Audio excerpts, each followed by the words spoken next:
My name is Greg DeShields. I am the Executive Director of PHL Diversity, a business development division of the Philadelphia Convention and Visitors Bureau.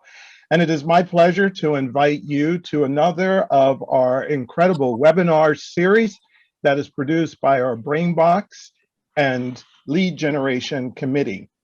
Today's program is entitled Navigating COVID-19 Pandemic, Adapting, Growing, and Self-Care. You have an incredible program that has been developed, and I'd like to acknowledge the team that helped put it together. So Janelle Jones, Tammy Sortman, Mike Fennell, Janice Sykes-Ross, who, by the way, is the new president of our executive director of the Paul Robeson House, so props to her on that. Carol Watson, Mariska Bogle, Kenny Johnson, and of course, you have an incredible panel that will deliver a very insightful program. It has certainly been a tough year in the hospitality industry, but we definitely look forward to the road to recovery. And if you haven't gotten your shot yet, please do it and then book your trip as soon as you possibly can. So without any further ado, we'd like to get the program started, and it is my honor to introduce the President and CEO of the Philadelphia Convention and Visitors Bureau, Greg Karen. Good morning, Greg. Thank you very much for the handoff. Good morning, everybody. I could not be more thrilled with this type of program. You know, so much of what we focused on over the last few months has been about the mechanics of the impacts on our industry and our business units. And this really helps us focus a little bit more on body, mind, spirit, career, and things that really touch us all, I think, personally. So I want to thank our PHL Diversity Board and Greg and Damali and our staff for putting this together. I think we've got a great panel of really highly committed and dedicated people that want to share some thoughts with you this morning. With that, I'm going to hand it over to our PHL Diversity Board member, Mariska Bogle. Have a great seminar. Thank you, Greg. Thank you. Well, greetings, welcome, and greetings and salutation. Yes, Mariska Bogle, I'm the ED of Philadelphia Hospitality. We're a tour operator and part of the tourism and hospitality ecosystem. So welcome to the third PHL Diversity Brainbox Lead Generation webinar, Navigating COVID-19 Pandemic. I, along with my committee member, Kenny Johnson, who you'll hear from at the conclusion of the program today, and our incredible committee members, we're pleased that you've joined us this afternoon. We have been dedicated to developing strategies to support the return of meetings and conventions to Philadelphia. As you know, the current economic health crisis has challenged the hospitality and tourism industry. However, we all know this industry is extremely resilient and we will come back. The webinars we've developed are designed to provide a fuel stop on the road to recovery. Our first program was welcoming back multicultural meetings and conventions and shared how Philadelphia's transportation hubs and meetings and conventions are preparing for visitors. Our second was exploring the rise of social justice initiatives and how they're leading to movements and meetings. And now we're thrilled to talk about how the industry is navigating the COVID-19 pandemic through adapting, growing, and self-care. We trust you find the dialogue educational, and most importantly, you consider Philadelphia as your next meeting for your convention. Now, it is my pleasure to introduce the amazing, the wonderful Carol Watson, GM, Climpton Hotel Palomar, Philadelphia, and a member of the Brainbox Lead Generation Committee, who will introduce our moderator. Carol, take it away. Thank you, Mariska, and good afternoon, everyone. It is my pleasure to introduce Jimmy Contreras as the moderator for today's program. Jimmy is a creative and strategic communications leader who's launched fashion, hospitality, destination brands, and cultural institutions through thoughtful communications. Jimmy's worn many hats in his professional life, from building homes in the Appalachian Mountains, styling women in beautiful dresses, opening his own namesake boutique, and placing stories in the New York Times to chatting live on TV with skinny girl Bethany Frankel. Jimmy was also integral in launching iconic brands in the Philadelphia market, including Wilhelmina, Timberland Company, Kimpton Hotels and Restaurants, and Suit Supply. Jimmy has reinvigorated existing brands such as the Ritz-Carlton, Macy's, the Franklin Institute, and Chestnut Hill Business Association. His direct demeanor and energetic personality has made him extremely successful in placing stories in the local, regional, and national landscape. He's also proudly served as a board member for the Philadelphia Gay Tourism Caucus, the advisory board of the Philadelphia Fashion Incubator, and he currently serves as board member of the Greater Philadelphia Hispanic Chamber of Commerce and advisory board member of PHL Diversity. Please join me in welcoming Jimmy as our moderator. Take the floor, it's all yours. Thank you, Carol. It's a pleasure to be here today with all of you, and I am so excited to get this party started. You know, as Carol said, I currently work with the Ritz-Carlton Company, Marriott International, and you know, it's been a tough year for hospitality, but we're getting through it, all of us together. People are traveling again, and we're really happy to be welcoming guests to our hotels all over the world, especially here, obviously in Philadelphia. We love opening our doors. If anybody's ever been to the Ritz-Carlton Philadelphia, you know it's an incredible place, an incredible lobby, and we always love having you all come here, and we love to welcome you with a great cocktail. As many of you know, in the last few weeks, we had our former CEO, Arne Sorensen, who passed away tragically from pancreatic cancer. But in honor of him, we, as a company, we actually started together with the J. Willard and Alice S. Marriott Foundation with Howard University, we created the Marriott Sorensen Center for Hospitality Leadership. And this is a great it's a great partnership with Howard, and we started a foundation that will provide $20 million in endowment to launch the center at Howard University, one of the nation's leading historically Black college and universities. In addition, Marriott announced that we pledged $1 million to the foundation, and we're asking other companies, organizations, and individuals from all industries to support this effort, and look forward to creating great things with one of the nation's historic, with one of the Black universities and colleges. And you know, there's a lot of great things also happening in Marriott. We're extending our portfolio with all-inclusive resorts and hotels, and we're really excited about everything that's happening with our industry, and look forward to continue to travel and to make it all happen together. So with that said, I'm going to start, and we are going to have some amazing panelists, and we are going to start with Clara Carter, who is the president and owner of Multicultural Convention Services Network, MCCSN. But before that, we are going to have a couple of questions from myself, and then also from Kelly Mirbot, who is currently a coach who is, she's working with the U.S. military around emotional well-being and stress management. So with that said, I'll hand it over to Clara. Well, thank you so much for that introduction, Jimmy. It is an honor and a privilege for me to be part of this esteemed panelist. And I thank Greg for inviting me to be part of the Philly team. I am in beautiful San Diego, California here, so I am really thrilled to be part of this panelist today. So again, yes, I ditto what you said, Jimmy. San Diego too has been hit extremely hard. As one of the top U.S. travel destinations, our city reports visitor spending dropped more than $6 billion from 2019 to 2020 due to this coronavirus.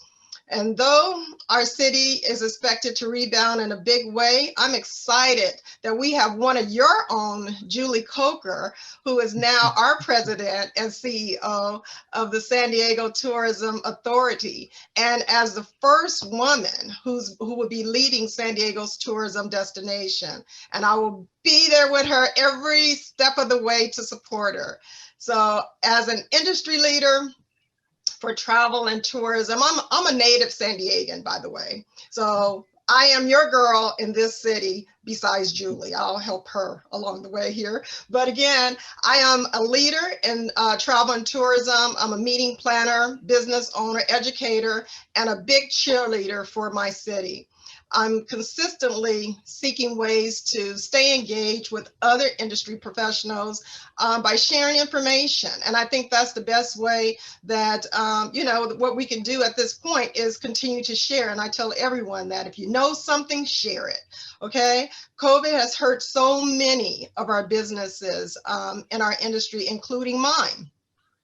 My first National Women in Tourism Conference, which we call the WITH Conference, was shut down just 1 week before opening in March of last year. But despite this setback and 2 additional restarts, we're resilient. And we're moving forward with the conference scheduled for September of this year. So I'm very optimistic that, I realize that COVID setbacks are also COVID setups.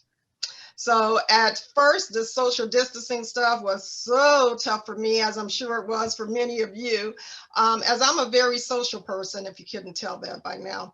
And I have got to be me.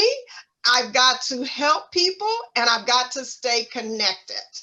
And during this pandemic, I learned the best way to do that and to help others and stay connected was digitally. Now, I am by no means a tech girl, but I've used this time to do my huge pivot into embracing tech. So I went straight into my creative mode, and I found great ways to use my digital Zoom tool. Self-taught how to both help to get ready to reopen and to offer value to our clients as a reward for their trust, their support, and their patience as we hit this restart button. I began by coordinating these Zoom sessions, and I call these Zoom sessions, "Where do we go from here?" I invited my C-suite industry resources and my conference prepaid registrants, and I moderated candid conversations, asking them to share, what's going on behind the scenes, because everybody is doing something, but nobody knew what, because people were furloughed, laid off, and all of that. So my mind was thinking, I'm all alone. I'm over here as a solopreneur doing my thing, but what is everybody else doing? So I have to tell you that these were very, very engaging conversations, as well as entertaining.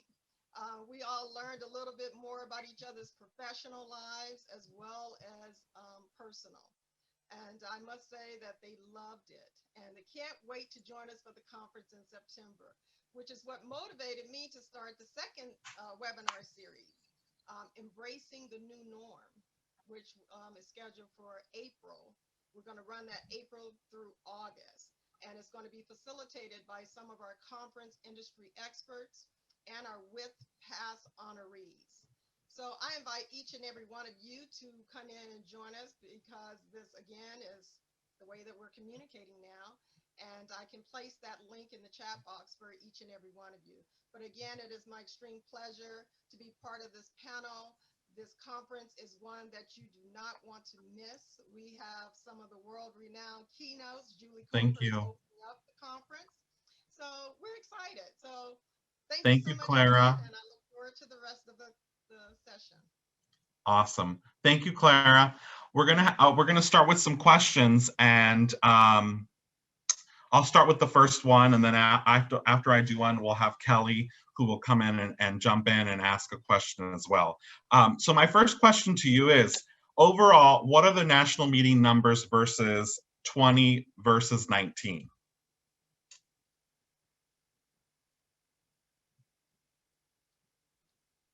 Can you hear me?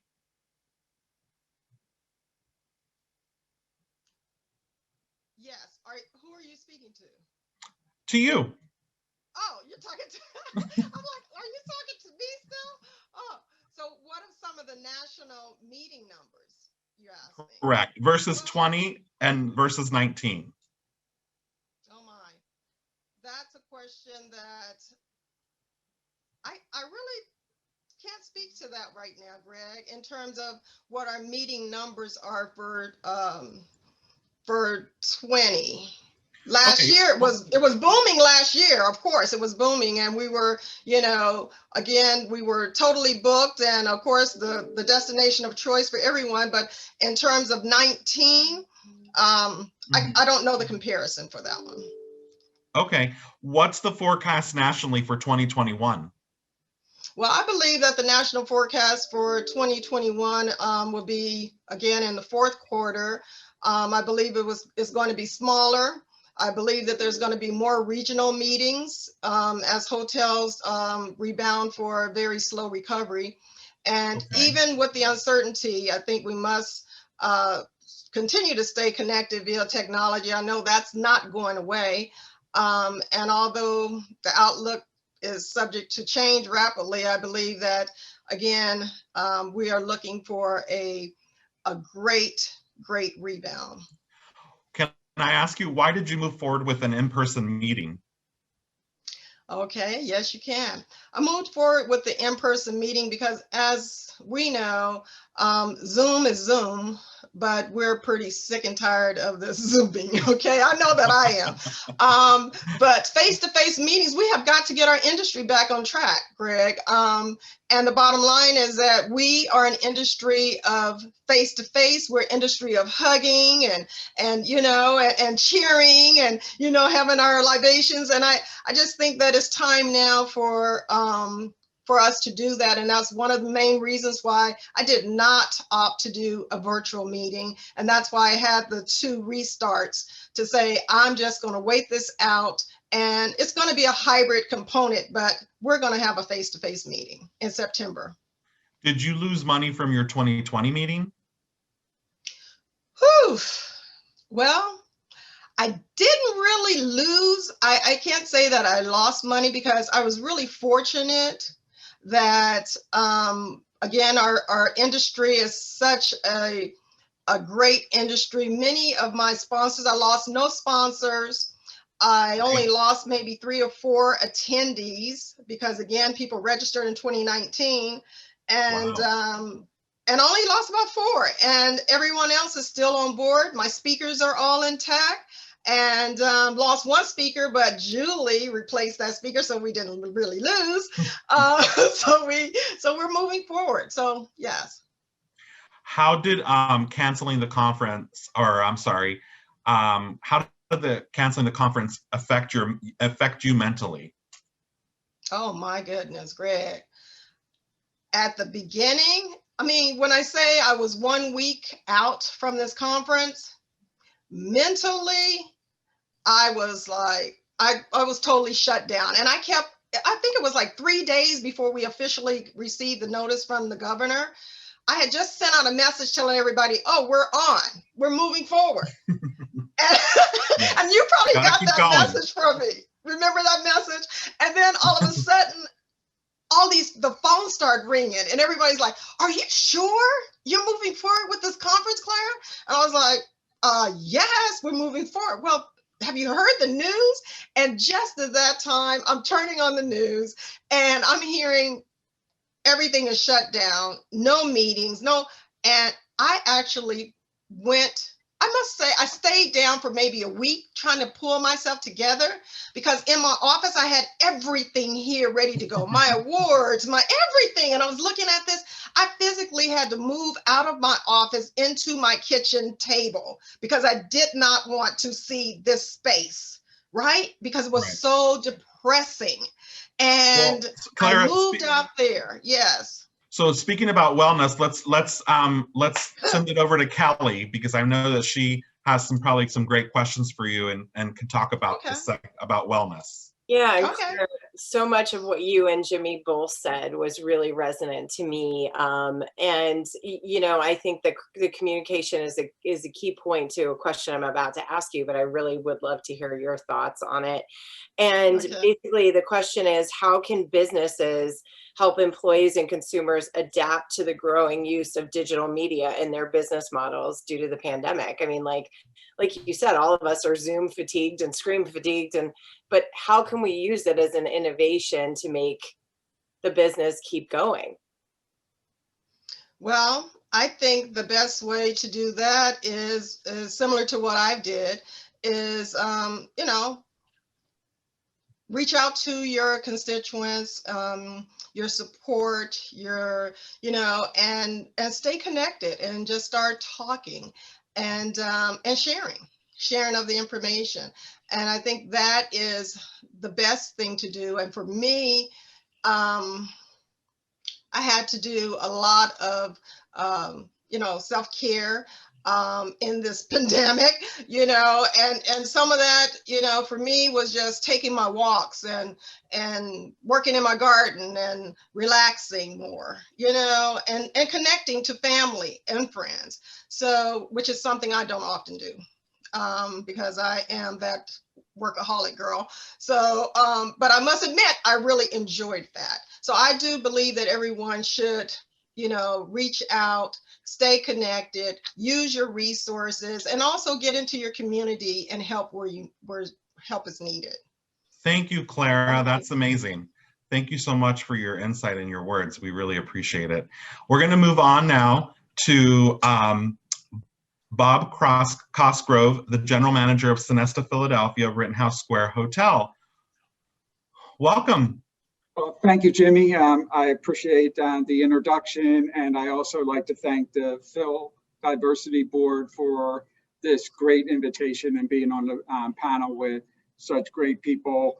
As Jimmy said, my name's Bob Cosgrove. I'm the general manager of the Sonesta Philadelphia and also hold the role of president of the Greater Philadelphia Hotel Association. So you can only imagine that it's been quite a challenging year taking on that role. But, you know, to give you a little perspective on the Philadelphia market, our occupancy dropped in the market of about 60% from 2019. And we were coming off an unbelievable year, and what a win streak we were on. We were going on approximately 5 to 6 years of continual growth, not only occupancy, but also ADR was growing. So Philadelphia was really becoming a major player in the nation when it came to competing with our competitor city.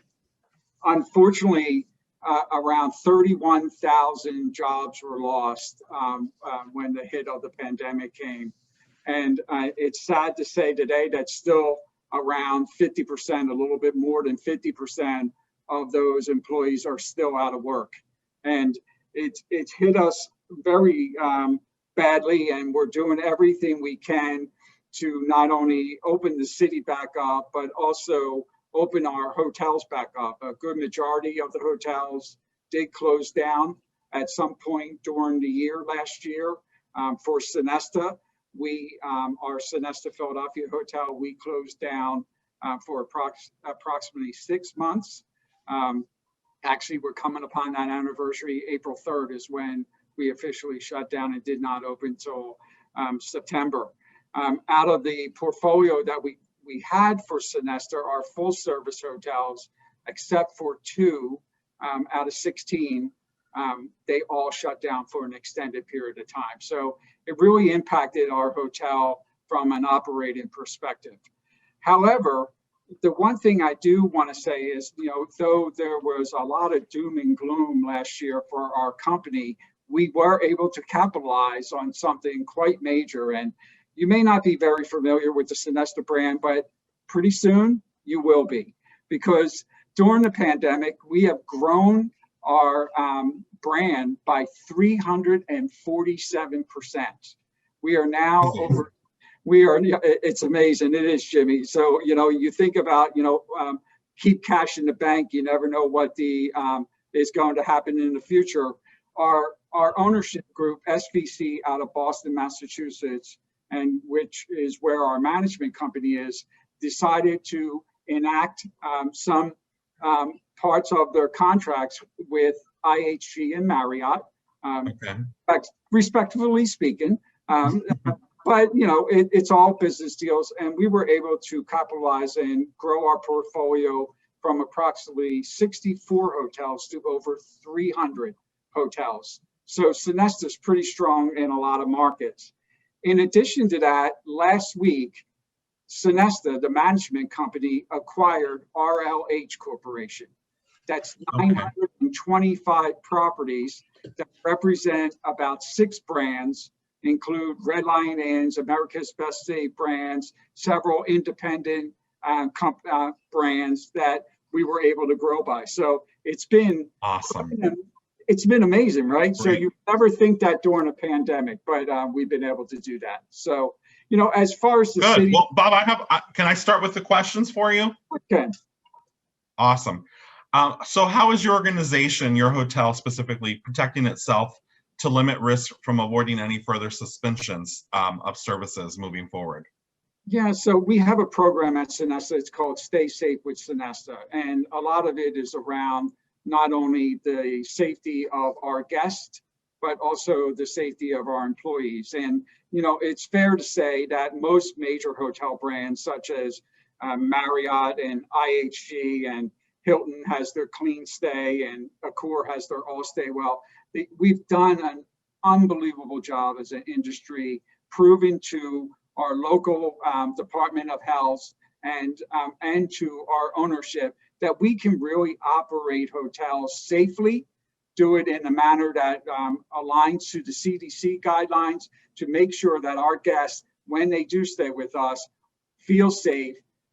It's not only the reality of being safe, but it's the perception of being safe. So all the things that we have done, we've changed our operating models. We do certain ways of cleaning. And quite frankly, across all the brands and all the companies, we're being told that we're doing an awesome job as an industry. So I'm very proud to represent not only Sonesta in that regard, but also our fellow competitors that I believe are doing just as good a job, if not better. So great. I'm going to have Kelly chime in here. Kelly, Yeah. what are some of the techniques that would be beneficial for hospitality workers?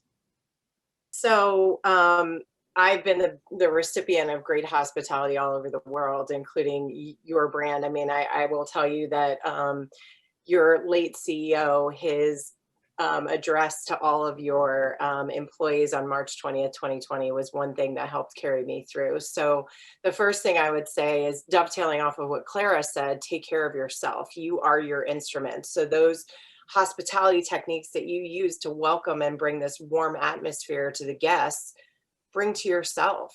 So get outside. You know, Clara said she's a hugger. I'm a hugger too. So this is, I'm going to give you all a caveat.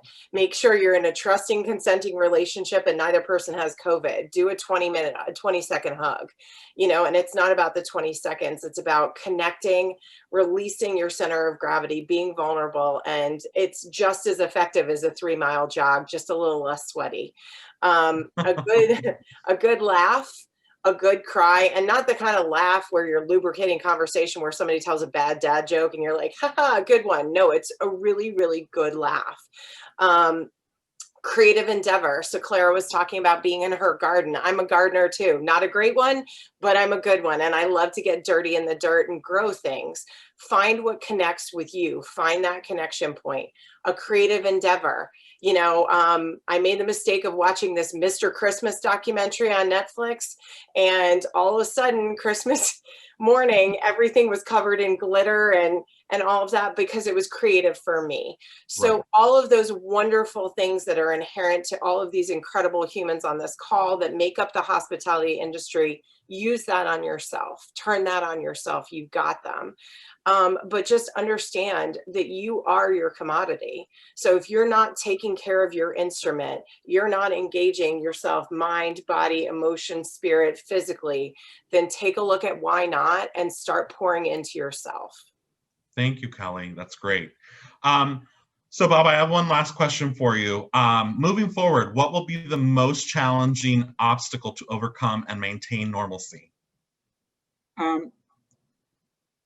I think there's 2 things, right? Just safety alone, as I mentioned. So is it perceived safe? And then the reality of what is safe, I think, will be a major obstacle because everybody looks at cleanliness a different way, right? So no matter how many guests you have coming in your door, they're gonna evaluate the hotels based on safety and cleanliness. So we need to be cleaner than we ever been. And, you know, all the brands have done a fantastic job throughout the years, but they need to do a better job. the other thing is accepting the fact that the new normal is not the old normal. We need to move forward, and and to the point that Kelly makes, I mean, we need to make sure that we're thinking of one another, and not only are we thinking about our own self-care, but as leaders in this industry, how are we really taking care of our employees, and how are we leading them through a time period which is very rocky and unsure. So I think that if you can get the staff engaged, Right. I think the guest will be engaged. So, live the dream, live up to the expectations of what guests are expecting. And I think we're going to do great, and Philadelphia is going to do phenomenal. So I'm pretty excited about the future. Awesome. So are we. I think all of us here on this call, on this webinar today, we're all excited about the future and the changes coming. Well, thank you so much. I really appreciate it, Bob. It was great having you. All right. Well, we're going to move on to our next panelist, and that is Jerry Rice, the CEO and owner of Jerry's Cakes and Catering. Welcome, Jerry. It's nice to see you. I'm seeing you this week, not at the beach sunbathing. So it's nice to see you being back to normal with all of us here. Good afternoon, and welcome to everyone to the call. Thank you, Greg, and the committee, the board, Janice, and you all for this on. I think it's an important topic to talk about. Greetings from sunny San Juan, Puerto Rico. I am on my very last day of vacation. I have a plane in about 2 hours after the Zoom call. My name is Jerry Rice, and I launched a business last year in COVID called Jerry's Cakes and Catering. I spent about 25 years in the lodging hospitality industry, primarily with Marriott and Starwood's brand of hotels. And last year, I did something different. One day I was here in Puerto Rico, and some friends from Philly came down, and I met some new people through a board member on PHL Diversity. When I got back to Philly, I was doing some work over the CDB on a consulting basis, and one of those ladies got sick. And I went to my kitchen, and I cooked her some food and a cake, and I dropped off at her condo building. And her response to me was a big thank you, but also, Jerry, no one knew you could cook like this. And I explained the fact that I'm from a large Southern family. My parents are one of 25. And she said, I think you may be onto something. And then I got a little coaching call from Kelly Mearbot one day, which I said, anybody can get one of those things, you get one, because that sucker's gold. Whether they can give you in 10 minutes, someone can give me an hour somewhere else. But we talked about what I wanted to do. And I told Kelly, I want to spend a year in all lanes, figuring out what my business model is going to be. And so currently I'm running a business in 3 lanes. I do private chefing and catering. My private chefing currently is for 10 of Philadelphia area families, where I provide sometimes breakfast, lunch, and dinner to those families multiple days a week. I also do some catering on the side. Those same clients are using me to do their catering facilities. Good example, a client had a baby, and I ended up catering for 2 days to labor and delivery at Penn Hospital to thank those people who helped them welcome their child into the world during COVID. And I'm currently finishing up a product line of items that I can distribute nationally and hopefully one day internationally, frozen direct to door. So I have taken a 25-year career in hospitality, lodging, hotels, and I've now skinnied it into what's going to be my next career, what I call Jerry 2.0. Oh, wow. That's great. And I swear I didn't feed him that. I did not feed him that. No, she did not. She did not. But it was one of the best conversations. Kelly, this conversation happened right at the beginning of COVID, and you reached out to me and you said, I want to check on you. One of the things that I'm learning, and I'm so glad you're a part of this, is that when I am in someone's door, the idea of delivering for families came from my own sister in Texas, who is homeschooling my 2 nephews and has been stuck in the house for 16 months with 2 kids and her husband. And I've seen the stress that's put on her. And I realized that I'm the person sometimes that the only person people see all week long is when Jerry's dropping the food off, or John from Jerry's is dropping the food off on Monday, Wednesday, and Friday. And I never thought about that emotional connection or the fatigue that comes in, because people have gone from being professionals to being professionals. They've been moms, now they're housekeepers, they are tutors, they are math teachers, and I've seen that firsthand. And it's really given me a different perspective on COVID from my own business, and then now from just dealing with my clients and seeing their day to day. My next neighbors have twins that are 2 years old, and they're locked inside with them. I couldn't function with twins for 16 months locked inside my house. There's no way I could do that. So I think COVID has changed a lot of people, and it changed me too. Good, thank you. So, you know, it's funny that you say that emotional thing when you deliver the food to somebody. When I was in high school, I was a flower delivery guy for a local florist, and I remember going to the door and delivering those flowers. So I can only imagine what it's like for you when you're delivering this delicious food to somebody. It's like, yay, he's here. All right, I'm going to start with the first question. How did being a general manager for all those years working in the industry prepare you for your new business venture? Anything when you deal with the public, you're a people business. So hospitality and lodging in particular is a face-to-face people business. So I think if you can find whatever emotional connection you have with anyone, whatever your product and service is, that prepared me for where I am today. I've been dealing with guests and associates for over 25 years. And I think the ability to meet people where they are, regardless of what you're doing, why you're doing it, or where you're doing it, is what got me ready for this. And also, let's be real, every day, Carol and Bob, or Greg, when he was in hotels, there's a food and beverage component to each of our hotels and each of our brands. That component can be a small component, as in a Sonesta ES hotel, or a large component, whether Ruth Chris and Bob's hotel or Carol's full service restaurant. So you have those food and beverage components in your building. And so I've managed restaurants and hotels up to 300 seats, and had hotels that had up to 22,000 square feet in meeting space. And so the catering and the food was never far from me, because it's always part of my job. I hasten that you would get Carol or Bob to say that there isn't a day during the normal week that they don't go through that restaurant or bar for something. They can't help it. It's part of who we are and who our DNA is as hoteliers at our core. Awesome. Kelly, what are some techniques we should be implementing to maintain our emotional and psychological health during this time? Yeah, so I'm going to give you all some tactical tips. Like, first of all, make sure that in your Zoom, we know this is going away, adjust your monitor settings, make sure it's ergonomically correct. Like for me, if you notice, I've got, this headrest because I have permanent whiplash in my neck and back. And until I got that, I would get up and have these horrible neck pains. Make sure your settings on your computer are gentle. There's an adjustment like for brightness. So at a certain time of day, it switches over from the yellow light to the blue. So it's a little more gentle. The temperature, let's make sure we're all in front of ring lights and stuff like that. Adjust the temperature so it's comfortable for you. Invest in great eyewear. Like these eyeglasses, they're blue light glasses, but they're also readers. When I don't use them, my eyes are jacked up. That's the best way I can explain it. Make sure you're hydrated. If you feel your eyes getting dry at the end of the day, you're dehydrated. You got to make sure you hydrate.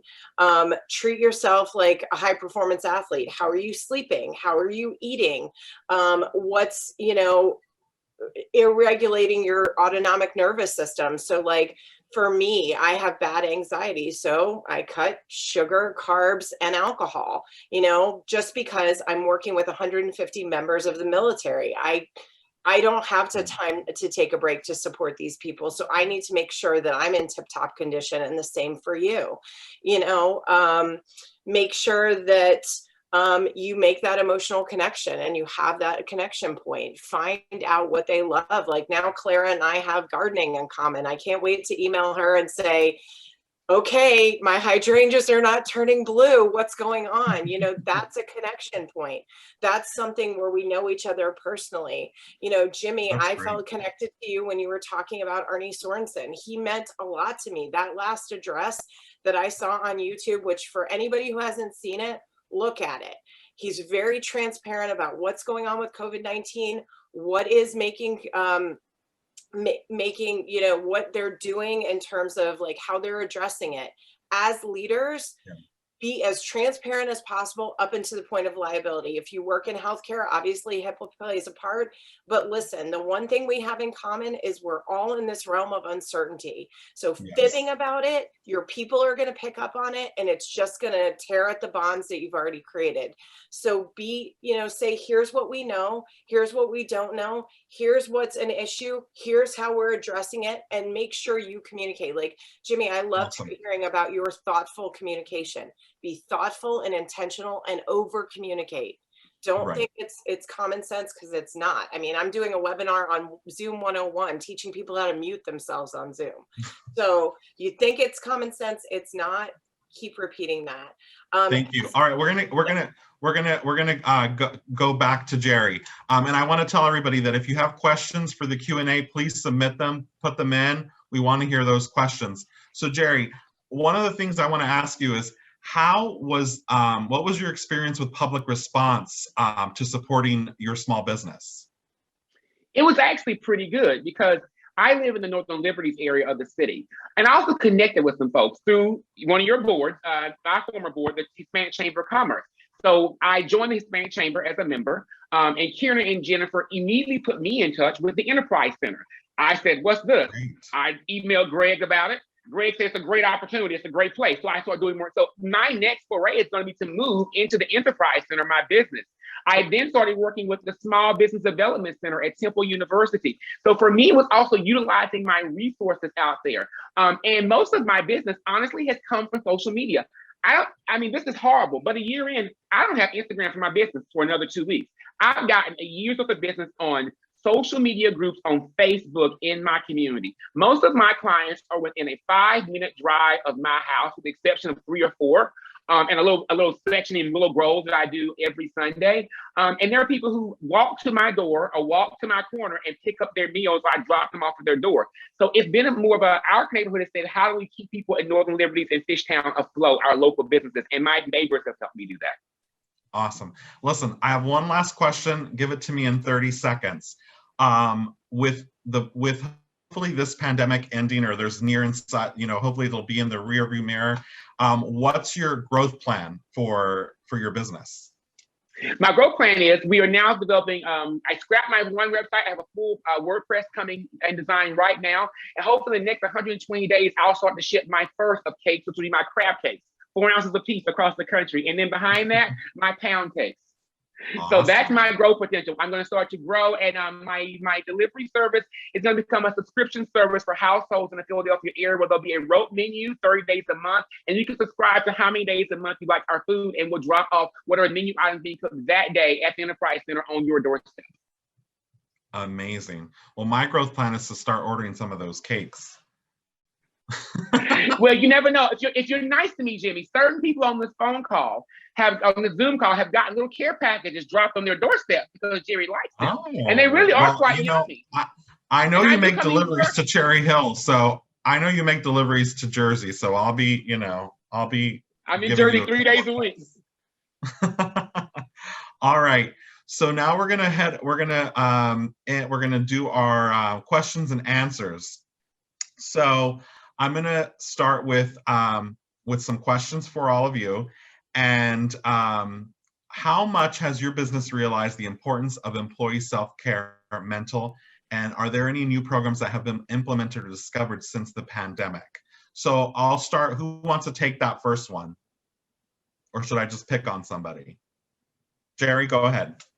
Self-care is important. I'll be honest with you. I came here last year with an idea when I was in Puerto Rico for 6 weeks, came back, launched a business, pivoted twice. I came back, I'm off of a 3-week vacation right now because I know that to take my business to the next level, I've got to have heart, mind, body, and soul connected. So I am finishing right now 21 days off so that I can go back and implement my new business plan and put my nose down. But I think if you're going to grind that way, you have to be ready and prepared. And so I've taken the time to take care of me as well. And Awesome. may I dovetail off of that, Jimmy? Sure. There's a misnomer that we should like our cups run to the bottom. That's not true. We should always be full. And when we energetically bump into others, they get our overflow. So we're still full. And to Jerry's point, what he's doing is giving himself time to think and be introspective. That is a key piece to leadership. All great leaders, like if you look at the Warren Buffetts of the world, they put 2 hours of time in their daily calendar just to think. So what he's doing is really an active act of self-care. So, I mean, really, you are your commodity. If you're not taking care of yourself, there's no way that he could do what he does or what I do. I mean, we're all leaders here. You got to take care of yourself. It's not a luxury, it's a necessity. But Kelly, I find that makes you a better leader. I mean, if I can get away and disconnect, it's better for me. Go ahead, Bob. Yep. I mean, I was going to add to that, and I have a thing that I call focus time, and it's actually generated automatically through Microsoft Outlook, and it looks at your calendar automatically and it says, okay, here's the time periods that you can slot in focus timing. You click on the button and it's on my calendar, and the things that I do are really to reflect on mostly what is going on with the employees and how are we communicating and which ways are we communicating to the employees to keep them engaged during a time period that's unsettled, right? So just very quickly, one thing we did during our closure was we created a site on WhatsApp, and we kept connected with our staff the whole time. We never, every Friday we would have today's pet day and today's show your talent day. We had people singing, playing piano, playing saxophone, doing all kinds of stuff, doing dog tricks every Friday. Then we would say, okay, show us your cooking skills. So one Friday, everybody would show what they made that week. And, you know, we just did all these things during our closure to make sure that, first of all, you know, their self-health was, you know, staying upbeat because they weren't here. They didn't know what was going on. So we tried to keep them connected. So, you know, going back to, you know, both Jerry and Kelly's point, taking time for yourself is a key to being a great leader. And then how are you using that time to make sure that you're taking care of your staff also? So. Perfect. Clara, do you have any comments on this before we move on to the next question? No, I think I've pretty much said it in terms of what I've been doing with self-care, you know, my walking, my, you know, and all of that great stuff. But I did start a nonprofit during this COVID. Wow. And I'm excited about that. I decided to start my nonprofit with Women in Tourism and Hospitality International. So I'm going big. And I'm very excited because we're going to focus on increasing diversity and inclusion and providing, you know, scholarships and training programs for women in tourism and hospitality here in San Diego. So I'm extremely excited about that new venture for 2021 onward. Awesome. All right, next question. During this last year, this challenging time, what has been the most rewarding experience you've had that's kept your head in the game? Who wants to start? I can start. Okay. I can start since I'm already there. My most rewarding experience has been this pivot, you know, this pivot into a world of unknown for me, which is this technology, you know, and it continues to be challenging, but at the same time is rewarding in that I'm meeting so many new people through these webinars and instructing online and giving up my time and expertise to my community. You know, I think that's something that many of us kind of forget about, but our community needs us and our expertise. And generally, we're too busy during our 9 to 5 to, you know, offer our expertise and experience. So I've done a lot of that. And of course, working with an amazing group of industry colleagues that support our mission of supporting, empowering, and strengthening diversity for women in the industry, which, you know, has helped us to hit that restart button for this face-to-face conference in September. So I'm grateful for that opportunity that they have and the trust that they placed in me as a leader. So thank you, Clara. Jerry, do you have any thoughts on this? You know, Jimmy, COVID forced me to go to do what I love doing, which is it stopped the person who was working 80 hours a week and made them focus on what was really important in life. COVID stopped all of us. COVID put us all in our homes, and I was able to reconnect with the food of my childhood and the food of my travels, and that has brought me so much joy. That my pivot has been, you know, my tagline on my business, our two most important ingredients are love and joy. And so I'm able to now take the joy I found and then share with other people. Because once again, as I said, sometimes I'm the only person that some people in my client base see on a regular basis.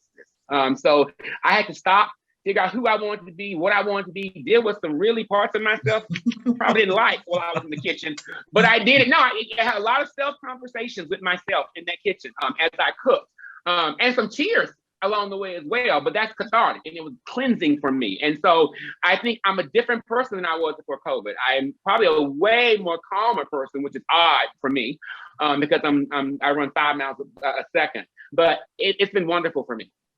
Awesome. And life-changing. One of the questions people want to know, how does somebody get to see your menu, Jerry, and how do they order? Do you have a Facebook page? Do you have an Instagram page? I have a Facebook page right now under Jerry's Cakes and Catering.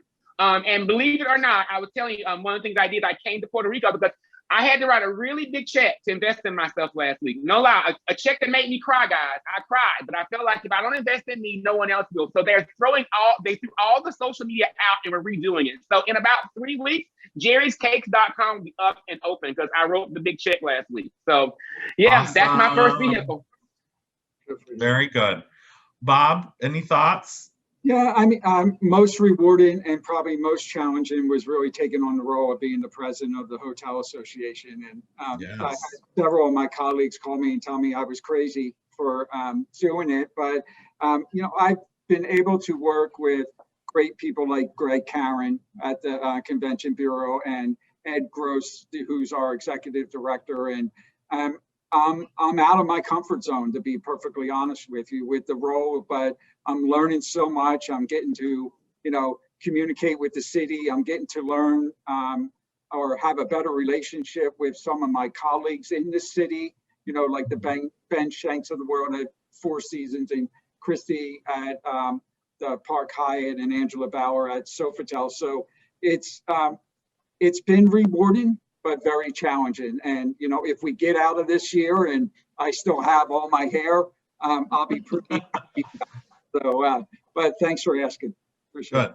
So to pony on that with saying your relationships and your partnerships, have there been any new business partnerships or relationships that have been able to foster to keep your business going? And I'll start with you, Bob, since we just left off there.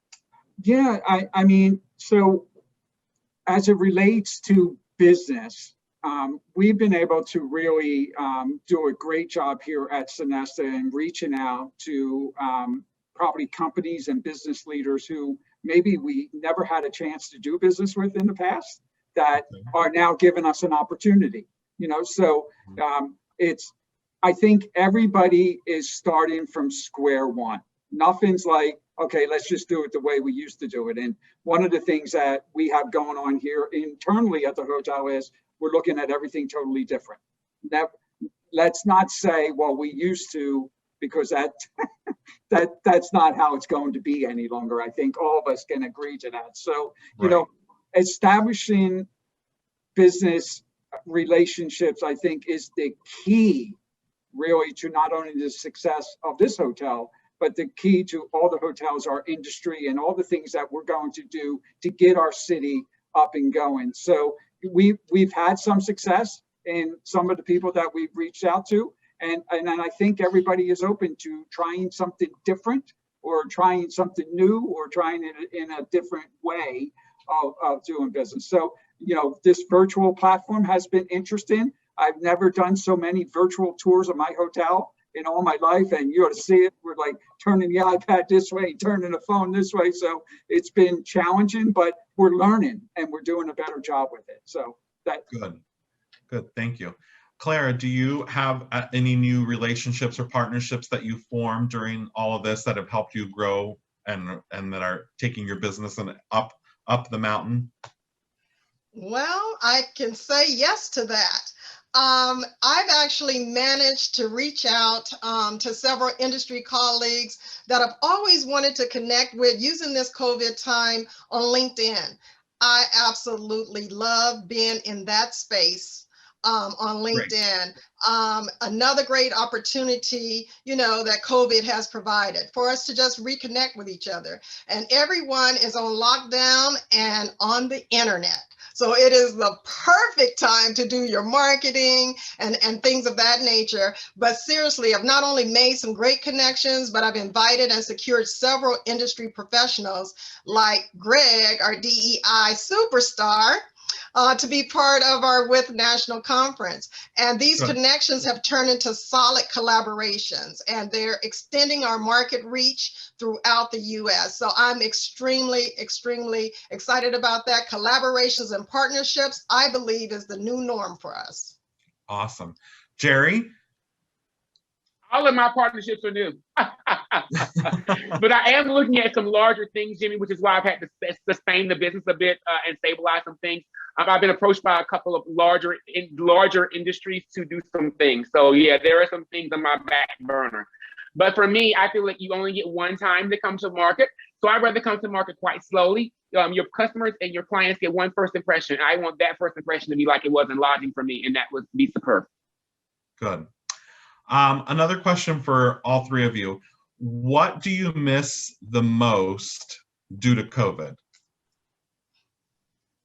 Cocktails with everybody after work. I miss drinking with everyone else. I'm tired of drinking alone. Yes, I'm with you, Jerry. Cocktails and hugs. And I'm saying, don't drink too much. Cocktails, some of y'all have my personal Facebook, and you know that during COVID, the first thing I did was go and buy like 6 cases of Tito's and stack them up in my basement and 2 or 3 tons of cranberry juice and put it on Facebook. I will not stop drinking, but I miss drinking with you all. Hey, Jerry, maybe there you can add some cocktail recommendations with your meals. There you go, some pairing. Yeah, some cocktail pairings that go perfectly with certain meals and cakes. Bob, what about you? I mean, ditto. I mean, I miss all that, and the employee lunch we haven't had since we closed. So we had some great employee luncheons. Now we got to brown bag it, or sometimes I don't even eat for lunch. So that's something I really miss. So I know that's kind of like selfish sounding. No, it's not. Listen, we all need that human interaction. I think we're all humans. We love that one-on-one time or 1 in 50 time. So yeah, the great thing about employee lunches, and for those who worked in the hotel industry and maybe in some other industries, getting together in the lunchroom and kind of just making fun of the most recent soap opera or whatever's up on the news or TV. It was always fun, right? You've been there, you've seen that. Yeah, absolutely. You talk to people who you typically would not maybe talk to all day long, but you sit with them at lunch, and it's fun. It was always something I looked forward to every day, at least as the general manager, to go down there and just sit with the rest of the staff. So I really, truly miss that a lot. Especially in a hotel where you go to the cafeteria or the lunchroom, and you've got housekeeping, and you've got PR, and you've got the GM, and you've got front desk. All these people all come together, and they're all telling the stories of what's happening in their day, and the drama or the saga, right? Yeah, so thank you. Clara, what do you miss the most? Ditto to Jerry and Bob. It's all about that connection for me. Okay, it's all about the hugs, the meeting face to face, and getting out. I really miss going to concerts. Oh my gosh, do I miss concerts? I love music. So that to me has been a real big missing link, and travel. So I'm going to take up on Jerry. I'm going to do what Jerry did. I'm going to book me a flight somewhere and sit out on the beach and then zoom into somebody and show them me on the beach. I love that, Jerry. So me time. So yeah, Good. That's what I'm looking forward to. Thank you, Clara. So we're coming down to the clock is ticking, but I want any last few words from everybody that we can maybe do 30 seconds from each one of you, including Kelly. So we'll start with Kelly, 30 seconds. Well, everything that these panelists all said, implement them. You're not going to get results unless you practice them. And to Bob, I didn't find that weird at all. We are biologically, as humans, wired to belong to each other. So do whatever you can to maintain those emotional connections. Clara and Jerry, I'll see you at the next concert and on the beach with a cocktail, because I need to be there too. And thank you everybody for attending. We really appreciate all of your attendance and the interaction. And Jimmy, you're amazing. So thank you for being a great moderator. I really appreciate you. And we're gonna have to connect on the side, because I know that you have a motto about no screen Fridays or something. So I want to learn more about that. So yeah, we'll connect. Absolutely. We'll connect. Yeah. Clara, 30 seconds. I just like to say, you know what? It's been an honor and a pleasure to be amongst all of you Phillies out here. And I am excited again to be able to meet face to face. And that's what I'm really looking forward to. So September 23rd through the 24th, join us in San Diego for our Women in Tourism National Conference. So thank you so much again for all that you guys have done to put this together. I appreciate it. And thank you, Greg, Bob, for the invite. Go. All I can say is I have close to 30 years experience in Center City, Philadelphia, and Philadelphia is a very resilient city. I know we are going to be one of the tops to be bouncing back, and I look forward to having our city be great again. It is great now, but it's going to rebound pretty quickly. So I'm pretty excited about it. So thank you all. Jimmy, great job today. Thank you so much. Thank you. And Jerry, take it away. 20 seconds. I know you can do it. Thank you to everyone for the invitation today. And what I would say as a follow-up is to be you, love you, and forgive you. COVID's been hard on everyone. And I want everyone, like I tell my clients on a regular basis, there's no perfection right now. The fact that we've all gotten through this and that we're still not only surviving, but most of you out there are thriving, it's amazing. So don't forget the amazing that is you, and don't stop being you. And if you need a little love, just call Jerry. I'm always here. Thank you. Now we're going to go to our closing remarks by Kenny Johnson, Manager of Community Engagement for the Philadelphia Phillies. All right, thanks so much, Jimmy. And thank you, everyone. We appreciate you joining our session today. An incredible program with a lot of incredible folks, important information, as well as some warmth that we could all use today. So please join me in thanking our fearless moderator, Jimmy Contreras. He is the Public Relations Manager for the Ritz-Carlton Hotel Company. Thank you, Jimmy. And thank you to our panelists, some great panelists in Clara Carter. She is the president and owner of Multicultural Convention Services Network, Incorporated. Thank you, Clara. And thank you, Bob, Mr. Bob Cosgrove. He is the general manager for Sonesta Philadelphia, Rittenhouse Square Hotel. And of course, thank you to Jerry Rice. He is the CEO and owner of Jerry's Cakes and Catering. And last but certainly not least, thank you so much to Ms. Kelly Mirbot. She is the leadership coach and speaker for YOU, Y-O-U, Loud and Clear. So thank you everyone for a completely engaging conversation. We trust that you enjoyed today's webinar and that you all will return for more. Now, I'm a proud member of the advisory board for PHL Diversity. So please visit our website at www.phldiversity.com to learn more about our programs.